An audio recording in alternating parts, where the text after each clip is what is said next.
Hey, what's up, guys? Welcome back to One Mic. This episode is called You Never Know Who's Listening. In other words, this episode is about one thing. It's about paying attention. It's a very basic notion, whatever your craft is, whenever you get a chance to show yourself, show your skills, always give it your best, give it your all. Always go 100% because in the end, you never know who's listening, sometimes we get to a point in our lives, in our career, where we get to the edge of maybe giving up, slowing things down. We might start, even to neglect our work. Yes, it happened. You know what I'm talking about. It's very important not to fall into that trap, because no matter how small your audience is, no matter how shitty the venue is, you never know who's listening. You never know who's watching you. Maybe in the back of that room, there's going to be that person that's going to be changing your life very soon. I'm going to tell you a story. Back then, it was many years ago. We're talking 2007. See, I'm a radio kid. Before even being able to enter the clubs, I had my own radio shows at 15 years old. So radio is truly a part of my DNA. So I had this idea back from my first trip in Canada. I wanted to start my own podcast. We used to call this a syndicated show. So I picked the name. It was called PSA Radio. I used to host it in English, even though I wasn't really fluent. I had my own radio jingles with an American voice. It was all like, I was really excited. One of my big inspiration for this show was Clinton Sparks and his show Get Familiar. Shout out to him. So I get back from Canada. I tell my friends, guys, I'm going to start this radio show called PSA Radio, and I'm going to go talk to the radio stations in the neighborhood, in the area, so that they can play it on the air, right? I would actually record the show in this room. That's what's even more funny.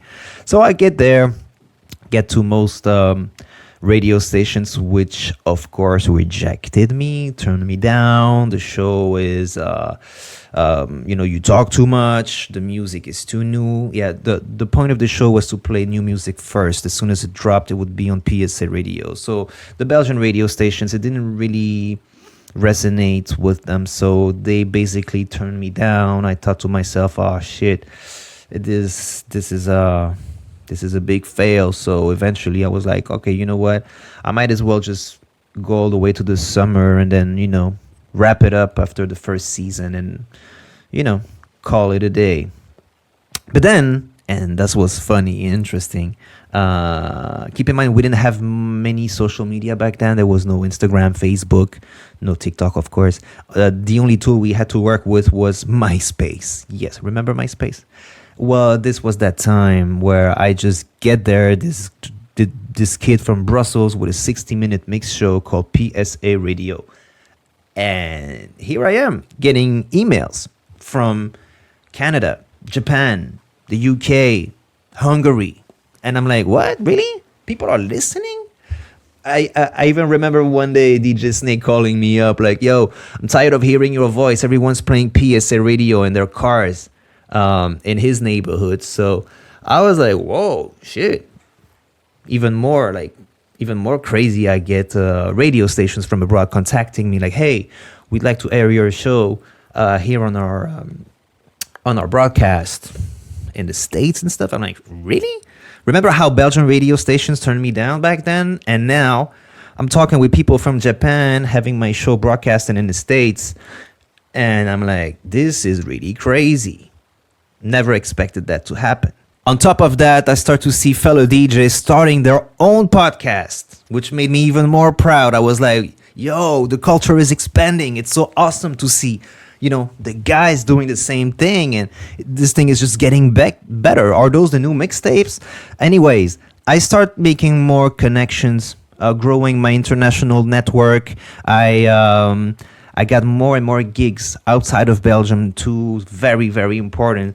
See, you never know who's listening, and yet you might get a call from Budapest, and this guy just calls you up to say, hey, want to come play in my country? Of course. Now, remember how Belgian radio stations were saying no to me. You will never be a king at home. That's what they say. I never thought it would be that true. But yeah, thanks to PSA Radio, I got on the international scene, met a lot more people. My conclusion with this episode is very simple.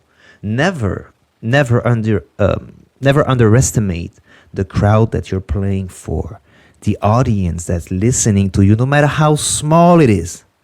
There might be, and there will be, this one person, like I said in the beginning, in that room, looking at you, watching you, recording you, and then reaching back saying, hey, look, I'm this guy. Maybe we could work together. I know there was a small gig, but I love what you did. You gave it your all, and this is why we want to work with you. So, to all the young artists and creatives watching this podcast, there's just this one thing I want to say to you. Never underestimate your audience, no matter how small it is. Never, ever underestimate anyone that's listening to you. The crowd, how small it is, it doesn't really matter. It's the quality of the people listening to you. Always give it your all. Always give it 100%. Always be focused. Pay attention. Be consistent, because you never know who's listening.